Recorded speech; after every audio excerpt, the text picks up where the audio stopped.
Welcome to all in e-math classes. I am Vandana, your maths teacher. Now students, we will do question number 2 of exercise 7.3. In each of the following find the value of k. हमें k की एक value find out करनी है for which the points are collinear. मतलब k की उस value के लिए जो पॉइंट्स हैं कोलिनियर हो. ओके, तो हमें ये 3 पॉइंट्स गिवन है. इन 3 पॉइंट्स को ये बताना है कि ये k की किस वैल्यू के लिए कोलिनियर हो जाएंगे. ओके, तो सबसे पहले हम इनको लेते हैं लेट. जो फर्स्ट है हमारा कोऑर्डिनेट है a is equal to 7 -2 and b is equal to 5 1 and c is equal to 3 k. Okay, अभी हम आते हैं कोलिनियर्स के ऊपर. ओके, तो बेटा हमें 3 पॉइंट्स जो हैं ये कोलिनियर कब होंगे? जब ये तीनों पॉइंट्स एक ही लाइन पे होंगे. ओके, सपोज ये a है एंड ये b और ये c है, तो ये हमारे कोलिनियर पॉइंट्स हैं बिकॉज ये एक स्ट्रेट लाइन पे हैं. ओके, तो इसमें अगर हमने एक्सरसाइज 7.1 में भी प्रूफ किया था कि हमने कोलिनियर पॉइंट्स बताने हैं, तो उसके लिए क्या कंडीशन थी? वो डिस्टेंस फॉर्मूला से हमने किया था. उसमें हमने किया था A C is equal to A B plus B C. इस टोटल लेंथ को इक्वल किया था A B plus B C के. ओके, बट अब हमारे पास है ये 3 पॉइंट्स हैं, तो ये अगर 3 पॉइंट्स हमारे कोलिनियर होंगे तो इट मीन्स ये एक स्ट्रेट लाइन पे लाइज करेंगे. ओके, तो हमारा ये जो एक्सरसाइज है 7.3 ये ट्रायंगल के एरिया से बेस्ड है. ओके, तो हम उसको एरिया से रिलेट करके करेंगे. ओके, तो ये 3 पॉइंट्स हैं हमारे. ओके, तो इसमें तो ये कोई एरिया बनाते ही नहीं है, एक स्ट्रेट लाइन बना रहे हैं. ओके, अगर ये कोलिनियर पॉइंट्स हैं तो ये स्ट्रेट लाइन बनाएंगे, तो इसके लिए इस फिगर का कोई एरिया ही नहीं होगा. तो अगर ये हमारे पास सपोज नॉन कोलिनियर पॉइंट्स हैं, ओके, ये है सपोज ये ऐसे बनेगी ये, तो इससे क्या बन रहा है? इससे देखो एक क्लोज्ड फिगर बन रही है, और ये जो क्लोज्ड फिगर है ये ट्रायंगल है, तो ट्रायंगल का एक एरिया होता है. तो सिमिलरली जो हमारी क्लोज्ड फिगर्स होती है ना, इनका कुछ ना कुछ एरिया ऑलवेज होता है, चाहे वो आपकी स्क्वायर हो, रेक्टेंगल हो या ट्रायंगल हो. ये क्लोज्ड फिगर्स है तो एरिया है. तो इसमें ये देखो ये एक स्ट्रेट लाइन बन रही है और इसमें इसका कोई भी एरिया नहीं है. तो इट मीन्स जब हमारे पॉइंट्स कोलिनियर होंगे तो ये जो हमारा एरिया है ये इज़ इक्वल टू क्या होगा? ऑलवेज 0. अगर एरिया 0 होगा तो पॉइंट्स कोलिनियर होंगे. ओके, अगर हमारे पॉइंट्स हमें कोलिनियर गिवन है तो एरिया 0 होगा. ओके, तो इस क्वेश्चन में हमें इसको कोलिनियर बताना है के की वैल्यू के लिए, तो हम इसमें जो एरिया ऑफ ट्रायंगल है उसको इज़ इक्वल टू क्या लेंगे?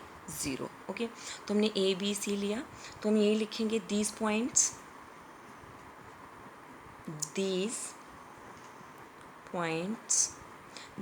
ये जो हमने ए बी सी लिए हैं lie on a line if area of triangle is equal to 0. Okay, अगर ये पॉइंट्स एक लाइन पे लाई करते हैं तो हम एरिया ऑफ ट्रायंगल क्या लेंगे? 0. Okay, now area of triangle A B C is equal to हमारा क्या आएगा? 0. अब हम इसका फॉर्मूला राइट करेंगे एरिया ऑफ ट्रायंगल का, तो वो हमारे पास था 1/2.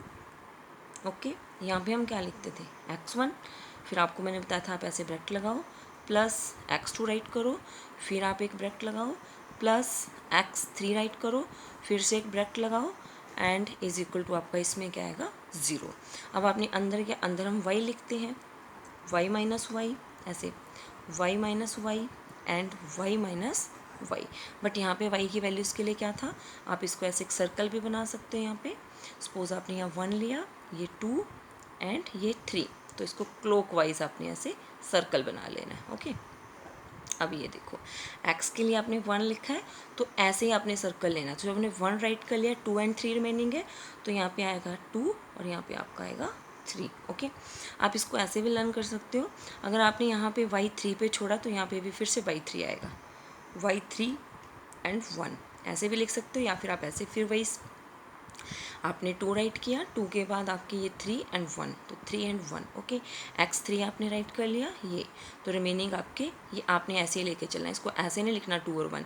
3 के बाद देखो ये 1 आ रहा है, फिर उसके बाद 2 आ रहा है, तो यहाँ पे 1 लिखेंगे एंड यहाँ पे हम 2 लिखेंगे इज इक्वल टू 0 हमारा. ओके, अभी ये जो ऊपर हमारी वैल्यूज़ थी, तो इसमें सपोज कर लो ये आपका x1 होगा, ये x1 होगा फर्स्ट, और ये y1 यहीं पे लिख लेते हैं, और ये x2, ये आपका y2, और ये होगा x3 और ये होगा y3। ओके, ऐसे जो क्वेश्चन है उसमें पुट करना इजी हो जाएगा। ओके, अभी यहाँ पे हम वैल्यूज़ को पुट करते हैं, तो ये आएगा 1/2। ओके, x1 हमारे पास 7 और ये 1 माइनस k प्लस ये देखो x1 7 and y2 1 and y3 k। Okay, similarly x2 आपके पास आ रहा 5। ओके, एंड y3 की वैल्यू आपके पास कौन सी है k। ओके, आप एक माइनस लगाओगे। अब ये जो y है, y के साथ में नेगेटिव साइन है, तो यहाँ पे ऐसे करके आप इसको नेगेटिव को ऐसे लिखोगे। ओके,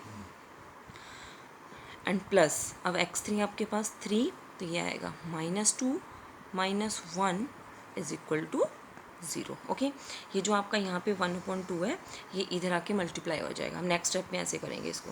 तो अभी हम क्या करेंगे, 7 से अंदर मल्टीप्लाई कर देते हैं। 7 1 से 7 एंड 7 ये प्लस है, ये माइनस है, तो ये आ जाएगा minus sign and 7k। Okay, और यहाँ पे ये हो जाएगा 5। हम इसको ऐसे रहने देते हैं k। अब ये minus minus plus 2। Okay, and ये हो जाएगा आपका 3। अब ये देखो इस ब्रैकेट में ये सेम साइन है, सेम साइन क्या हो जाते हैं, ऐड, तो 2 + 1 आपका आ जाएगा 3, बट ये नेगेटिव इंटीजर है तो यहाँ पे क्या आएगा, माइनस साइन। ओके, तो ये आपका ऐसे हुआ। और यहाँ पे जो 1/2 है, ये आपका इस साइड आके हो जाएगा 0 × 2/1। ओके, तो ये आपका भी इस कैलकुलेशन को करते हैं हम। 7 - 7k, ये 5 अंदर मल्टीप्लाई होगा तो 5k। ओके, एंड 5 2 ज़ा 10 एंड ये प्लस है, ये नेगेटिव साइन है। ओके, तो plus multiply minus 9 is equal to 0। अब हम कैलकुलेशंस को कर लेंगे। तो ये आपका देखो अभी ये -7k है, तो इसके लिए हम k को देखेंगे, इसी में k वाली टर्म को ऐड और सब्ट्रैक्ट करेंगे। तो दोनों के साइन अपोजिट हैं, तो इन्हें हम क्या करेंगे, सब्ट्रैक्ट। तो 7 - 5 आपका आएगा 2, बट साइन कौन सा आएगा, 7 ग्रेटर नंबर है, ग्रेटर नंबर का साइन नेगेटिव आएगा एंड k आएगा। ओके, अभी ये 7 आपको इसको ऐसे लिख लो, 7 + 10 - 9 इज इक्वल टू आपका 0। ओके, तो ये -2k एंड आप इनकी कैलकुलेशन करोगे तो ये आपका आ जाएगा 17 एंड 17 - 9 आपका, तो ये आपका आ जाएगा 8 इज इक्वल टू 0। ओके, अब आपने k की वैल्यूज़ को फाइंड आउट करना है, तो -2k को हम इस साइड रखेंगे, ये +8 को हम इस साइड से यहाँ पे अपना राइट हैंड साइड पे लेकर के आएंगे। तो यहाँ पे जो +8 है, ये क्या हो जाएगा, -8 हो जाएगा। ओके, तो आपकी k की वैल्यू क्या आ जाएगी, k की वैल्यू आ जाएगी -8।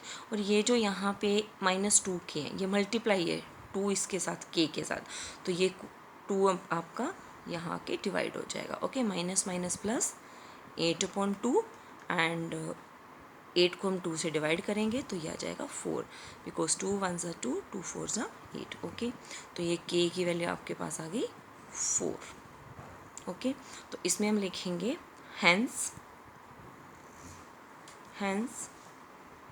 the given points are collinear for k = 4।